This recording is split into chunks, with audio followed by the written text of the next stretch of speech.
Hi there. Before we jump into today's episode, I wanted to make a quick plug for our upcoming peer-to-peer professional forum conference in Philadelphia, February 21st through the 23rd. If you have been enjoying this podcast, you won't want to miss out. This conference is your opportunity to be a part of conversations just like the one you're about to hear with your peers, tackling the topics that most impact your work and your organization. The conference includes interactive workshops and breakouts, inspiring keynote speakers, and networking opportunities to help you build a professional community that can sustain you year-round. For all the details, head on over to our website at peer-to-peerforum.com. And as a special incentive for our podcast listeners, you can use the code SOAPBOX, all one word, during registration for an extra $50 off between now and January 31st. See you in Philly.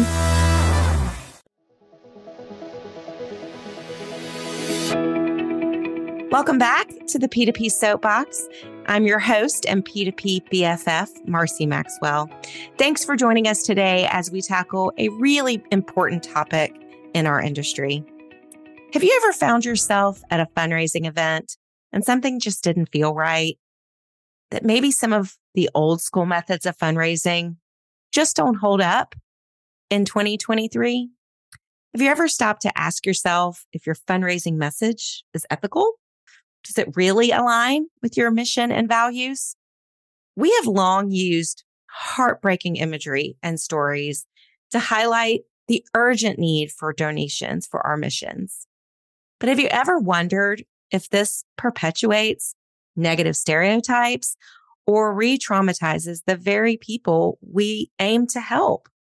Or on the flip side, have you painted a picture of a perfect success story only to discount the very real challenges that your organization is trying to solve?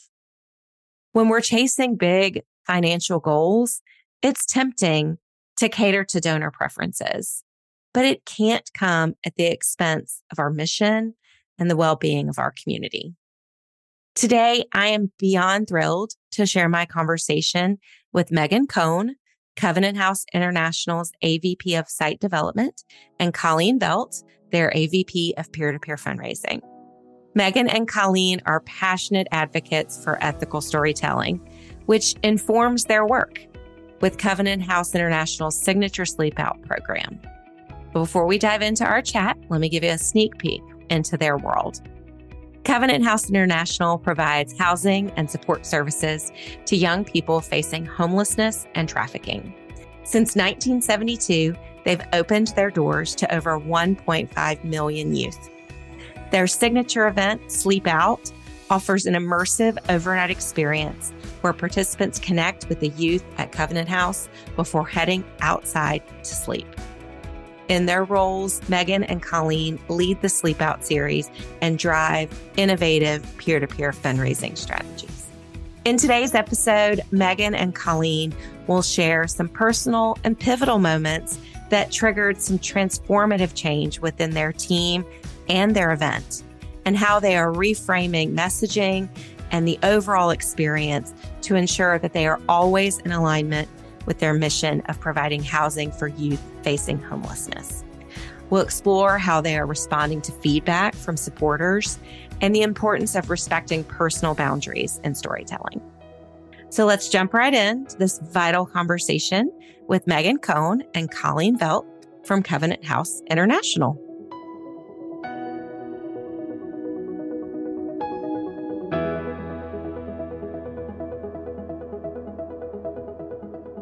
Welcome, Meghan and Colleen, to the P2P Soap Box. We are so excited to have you on. Thanks, Marcy. We're excited to be here. I know. So I think you both said it's your first podcast experience. As guests, yeah. As guests. We're avid listeners of podcasts. I love it. I love it. Well, I am so excited to have the two of you here, and I would love to hear a little bit from the two of you.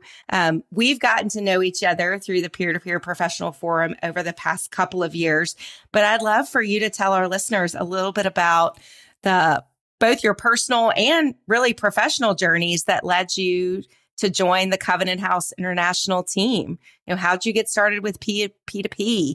I'd love for you to share, what drew you to the mission of Covenant House. So Colleen, you joined the Covenant House International team first. So why don't you tell us a little bit about your journey?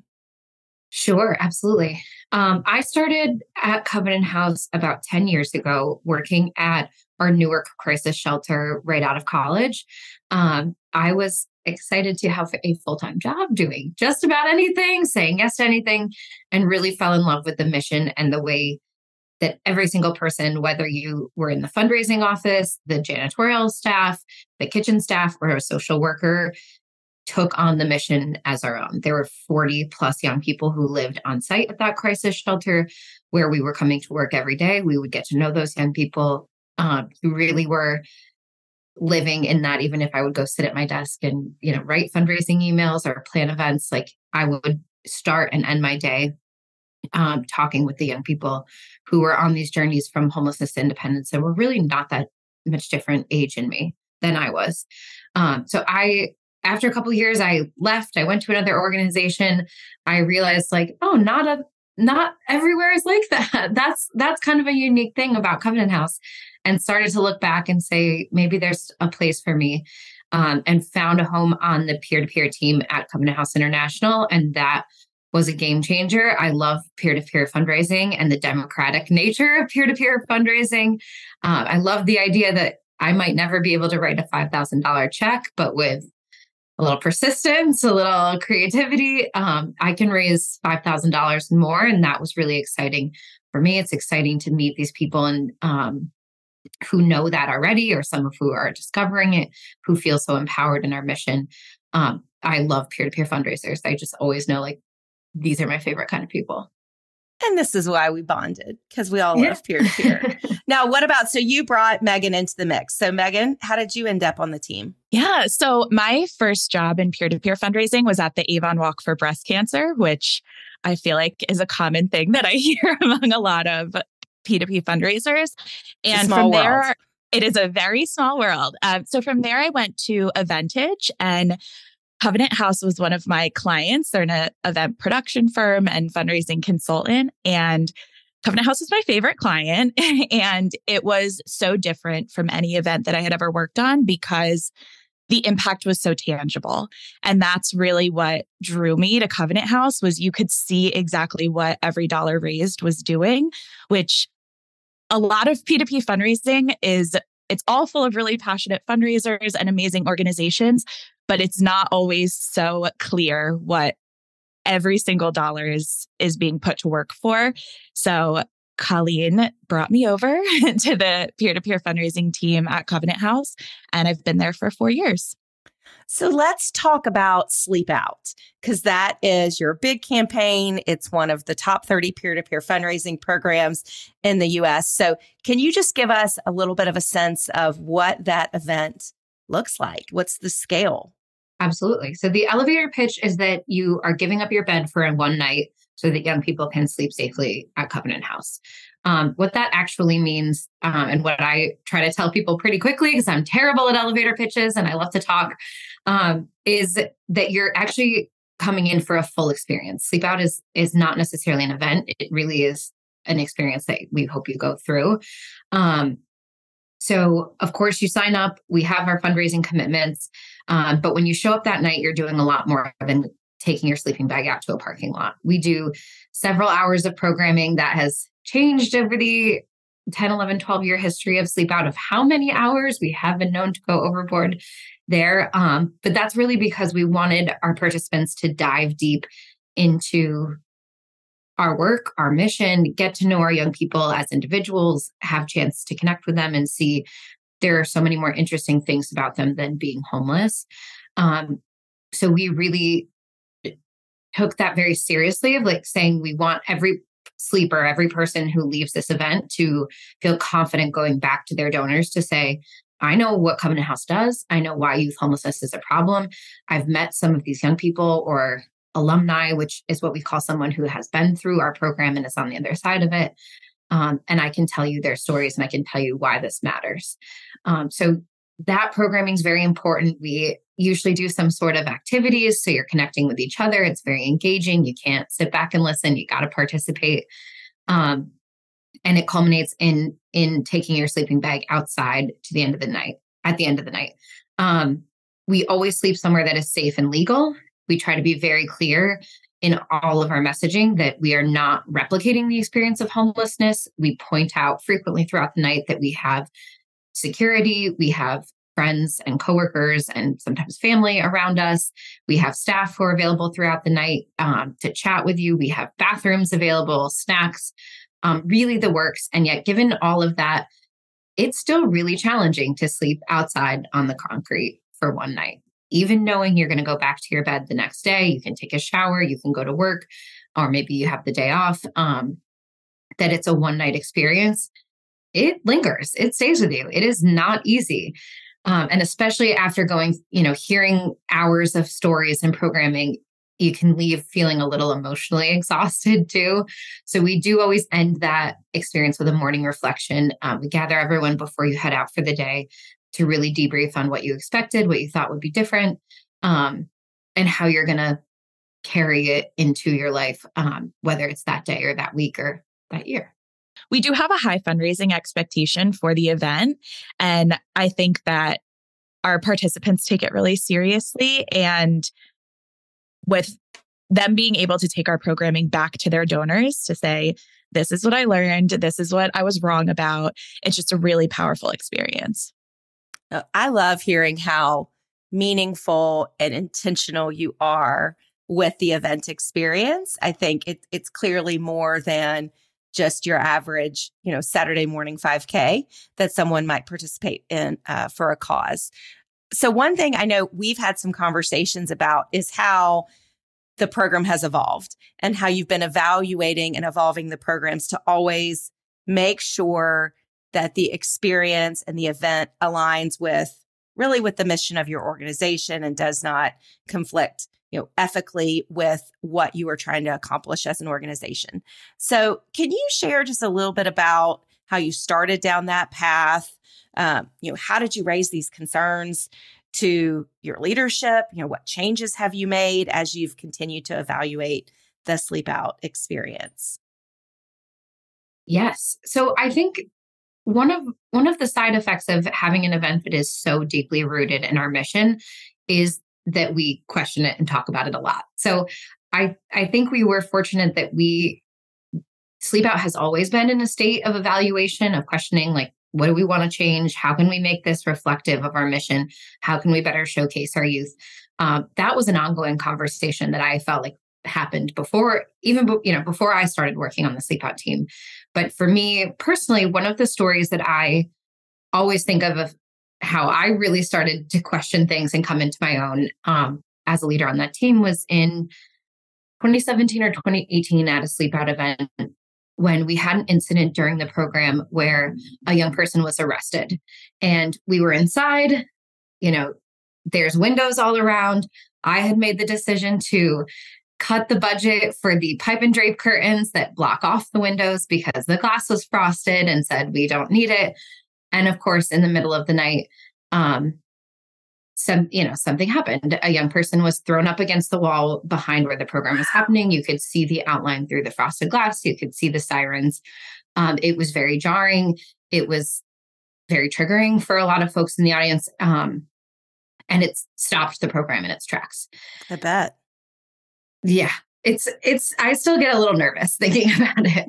And I found myself as, the event lead, but not necessarily a leader of the organization, being looked at as the person of like, what do we do? So we had, one of our senior leaders had been speaking, and she sort of turned to me like, do you want me to keep going? Do you want me to stop? Like, Colleen, I need a lifeline here.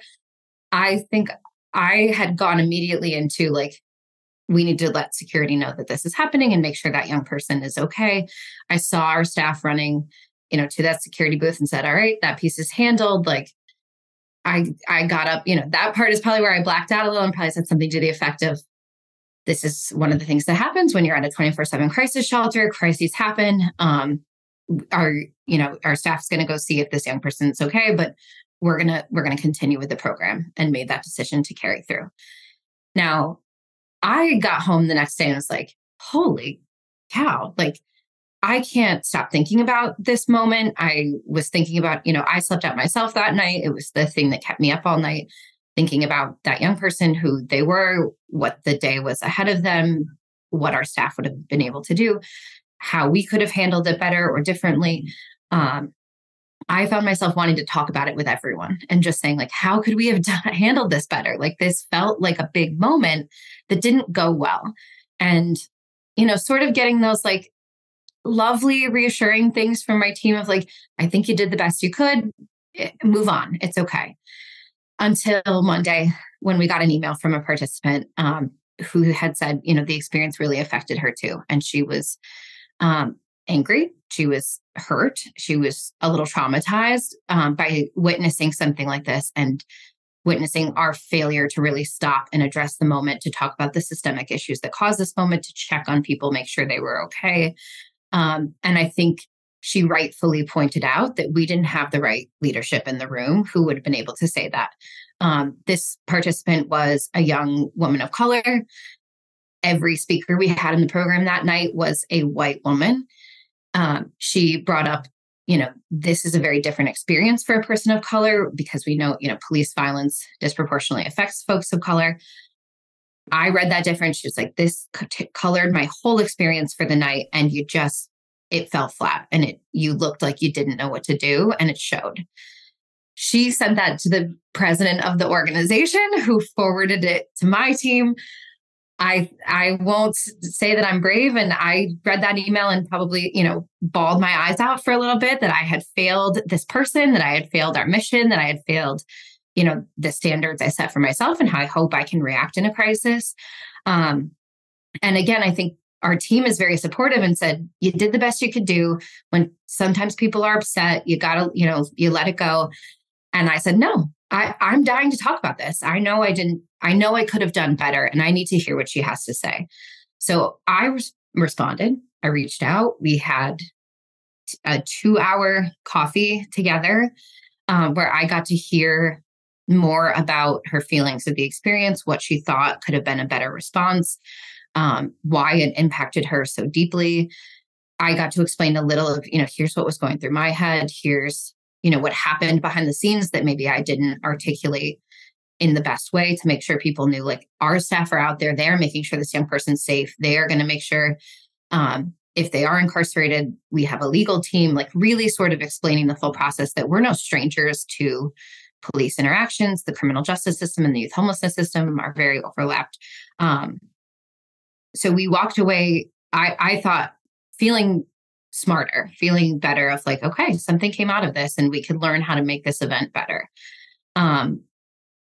My sort of charge from that was, we need more diverse leadership in our program, because we have to be able to better represent our work. And we had been, just having our event staff, or just having who is available, and not really being purposeful to think, do we have a representation of our staff, of our youth in the program tonight, in speaking roles, in leadership positions, in support positions, so that, whatever happens, no matter what, we have a stronger, broader range of folks who are prepared to deal with it.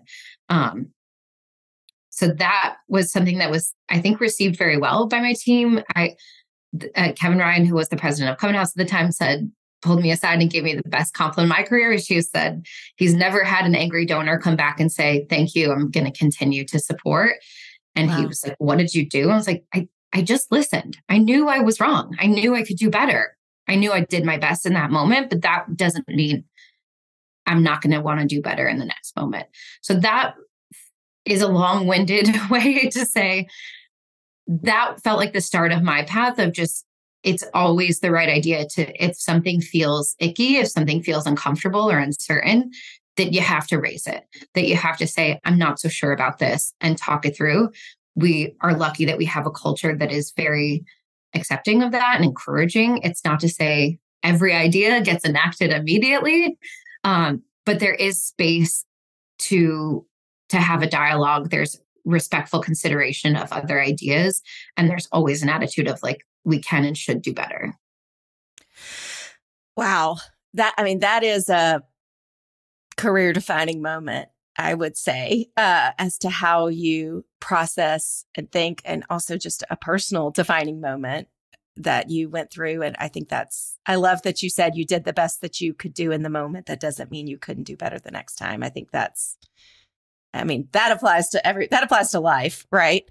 So Meghan, in your role in a leadership position, when you think about some of these changes that have started to evolve as you are continuing to look at the event, can you talk a little bit about how these issues and concerns have been received, what kind of changes you've made as you're evaluating Sleep Out?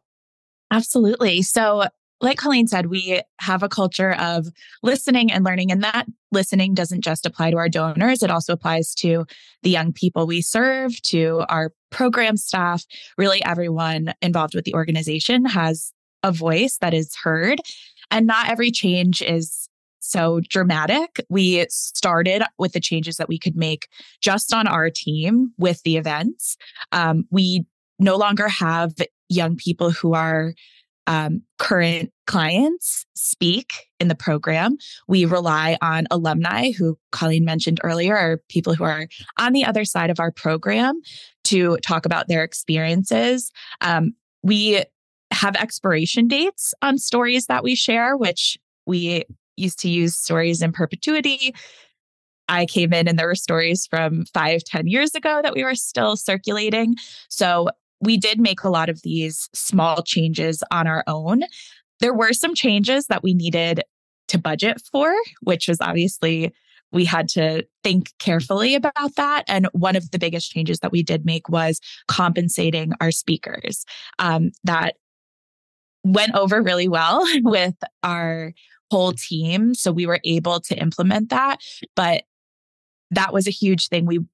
Our speakers are experts in their own stories and should be compensated as such. So that was one of the changes that we implemented to Sleep Out as well.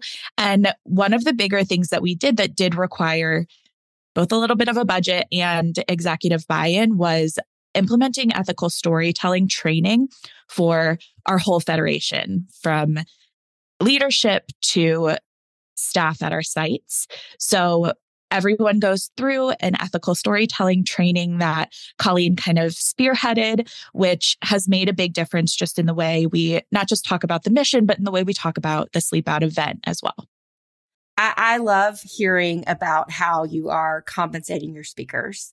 And having worked in the nonprofit space for a long time, I think sometimes there is it's a really vulnerable place that we're asking people to put themselves into when they're telling their story, right? Maybe it's something, especially if it's something they're still in the middle of, right? And they don't know what the outcome is going to be. But I think sometimes it can create a culture of people feel they have to say yes because they're getting these services, they're getting this treatment, they're getting something from the nonprofit, and it becomes, feel like a little bit of a power imbalance. And we never want people to feel like they have to tell their story. They owe us the chance to tell their story. Now, again, I know there are plenty of people who love to do it and who love to come out and say, this is my way of giving back. But I think by offering people the opportunity to be paid or compensated in some way, it just can remove that barrier. I think that the idea of informed consent plays a big role in how we select and talk to our speakers and storytellers. We make sure that they know exactly the audience that is going to be receiving their story. If that changes at all, if it was a story we were sharing in one email and now we're going to put it on the website where it's going to live for a year, we always go back and receive permission fully for the audience that the story is going to be used for. Absolutely. Well, I know, nonprofits, I think sometimes can get criticized for, call it tragedy porn of just people wanting to see or wanting to promote the sad side of the story. Or then there's the flip side of they just want to focus on kind of, you could call it toxic positivity of just the positive outcomes, which obviously all of these stories incorporate both, right? or hopefully they're going to incorporate both. So a big approach to this ethical storytelling that you've been talking about is your communication, your messaging. So how do you strike that balance between sharing a story to educate and inspire donors while also not violating someone's personal story or their boundaries? That's one of the questions, we obsess over that question all the time, and we're certainly guilty of that. We have, in our work, it's on the one hand, there's images of a young person who is disheveled and sitting on the street, and the story that accompanies it is one of incredible hardship and trauma and things that are sort of meant to create shock, sympathy, and maybe pity. And the opposite is only the success story of, look how amazing this young person is, who has succeeded so much, who's working, who has their own apartment, like they are a superstar. And we have to be somewhere in the middle, and we have to be able to show both sides. The issues facing homeless young people are really serious. They're life-threatening. We know that very intimately, deeply, truly. There are young people in the New York City area in the United States in 2023 who are dying of hunger and who are facing human trafficking. Like, the stakes are real. We also know our young people are amazing. We know they're creative, they're curious, they're thoughtful, they're funny, all of these wonderful things. It's about an and, not an or. So in our work, in our storytelling, we're looking to say, do we have a diverse array of stories? Are we showing, yes, we are allowing someone to talk about, speak from a scar, not an open wound, which is an ethical storytelling principle of maybe things that have happened to them that they've overcome in context of the rest of their life. Are we allowing them to talk about the things that they feel proud of? Not us defining, hey, you went to college, so that means you're successful. Them saying, this moment in my life felt like a huge success, and I'm going to define that in terms of, in the scope of my trials, my challenges. So that first is that diversity and range of stories of treating our young people as the full, whole humans that they are, where homelessness is a piece of their journey, but not a defining character trait. And then I think we also have to identify the right way to tell that story. I meet young people all the time at our crisis shelter who have stories that really impact me. That doesn't mean I have to say, hey, you just got here 7 days ago. Can you get up in front of a crowd and tell everybody something horrible that just happened to you? Like, that's probably not the right move. It still might be a story that's impactful, that is appropriate to tell, but maybe it's through an alias. Maybe it's through an actor, which in our case, we do sometimes pay our youth to tell stories and, really, as Meghan said, like compensate as storytellers. But we also we can use actors sometimes too. If a young person says, like, I don't want to be associated personally, I would like to be anonymous in this story. It might be a video, it might be written. So trying to get away from that false choice of like, either, you can't tell these types of stories, you can only tell these. It's much more gray in the middle of like, we're going to tell parts of both and just try to do it in ways that feel appropriate, authentic, empowering for the storyteller. What has been the response, internally, externally, to the way you're telling these stories, to some of the specific things that you've done, on site for the Sleep Out experience? What are people thinking? Well, I think always the hesitation with changing the way you do something is, well, the way we were doing it was working in terms of fundraising. These events were really successful. We were raising a lot of money. So there is that thought in the back of your head that, well, sharing this type of quote unquote tragedy porn works. But the response has been incredible. We have over a 50% retention rate for our events. Our revenue has gone up every year, even during the pandemic. And I think the most rewarding thing for Colleen and myself and our team is seeing our participants not just throw themselves into the event and raise money, but they're using the language that we're encouraging. We use person-first language. So we say youth experiencing homelessness, not homeless youth. And just seeing our participants adopt that language, embrace the tools that we're providing about racism and how that affects homelessness, about LGBTQ plus issues in with our youth.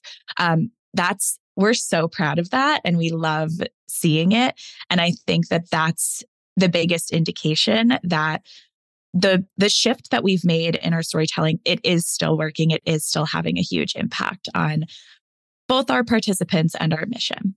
And I think internally, maybe I'll speak for myself again instead of trying to ascribe it to everyone, but it is about creating an organization that you feel really proud of, where our outsides match our insides. And I think I've seen us move towards, our team has only gotten more diverse as far as race, background, age, gender. That means more people are under the tent, more people's voices are going to be heard. There are folks who have said to me straight up, the messages I was seeing from Covenant House 10 years ago did not resonate with me. I'm sure they resonated with a very specific person. That means it was working for that person, but it wasn't working for me. So that's always that other side of the coin that we try to remember of, like, yes, when we say something's working, it means it's working in one specific way. It's probably not working in another. Sometimes it's adding another layer on top. But I think internally, we've seen when we have this culture where you can question, where you can ask somebody like, hey, this seemed off to me. Why did you make that decision? What went into it? That defaulting to open really empowers a lot of folks to say, like, okay, like, I trust my colleagues. I know this is matching the work that's happening on the ground. And we can feel really proud to go forward in our day to day. And I think too, that culture of openness that we have involves bringing people with us. So people who the way that we told stories in the past was resonating with, we work really hard to educate them and bring them along. We're not just focused on getting those people who might not have been interested before, but really just having the biggest tent possible. Well, I think this is such an amazing example of really this shift to community-centric fundraising, where it's not just about the donor. It's not what the donor wants. It's what the community needs. And so I think that's what I'm hearing out of this, that y'all have done such a fantastic job. And I know you feel like your work is never done. There's always more to do and continue to improve.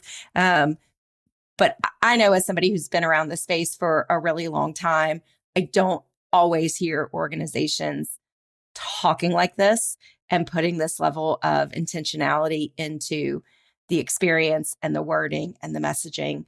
And so I say super kudos to you. If there's other people that are listening who are just as impressed as I am, where can people learn more about Sleep Out, about Covenant House? Where can we direct them? Well, you can find our website is sleepout.org for all of our upcoming Sleep Out events to see more about our program. We talked at the beginning about, our signature Sleep Out model is really our largest, but we do have DIY Sleep Out options that are pre-pandemic, if you can believe it. We were fortunate enough that we had those options set up. So there's, that whole side of the program that we haven't gotten into. And then if you want to read more about Covenant House, our work, our young people, the website is covenanthouse.org. Our social media channels are very active in sharing stories and what's going on around our shelters in the US, Canada, and Latin America also. I'll speak for Meghan and say we're both on LinkedIn also. We love talking about this stuff. It's never done. We don't have all the answers, but we're happy to be thought partners and talk with folks if you have something that's going on and you want to try to figure out the best way forward.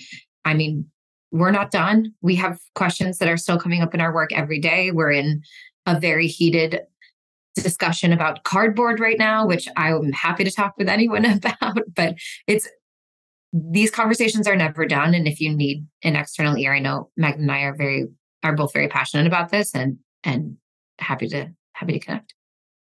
Awesome. Well, we are going to list all of that in our show notes. So if you want to connect with Meghan or with Colleen, or just learn more about Covenant House, or even register for a Sleep Out program and raise money, I'm sure they would love it. We will have that link available in our show notes. So Colleen and Meghan, thank you so much for joining us today. I think this is such an important topic where we can all do better the next time, to your point. And just want to say kudos to you on all your great work. And thanks for joining us today. Thanks, Marcy. Thank you so much for having us. The P2P Soap Box is produced in partnership with True Story FM, engineering by Pete Wright. Music this week is by Sabutan. If your podcast app allows ratings and reviews, we hope you'll consider doing just that for our show. But the best thing that you can do to support the P2P Soap Box is simply to share the show with a friend or colleague. Thank you for listening.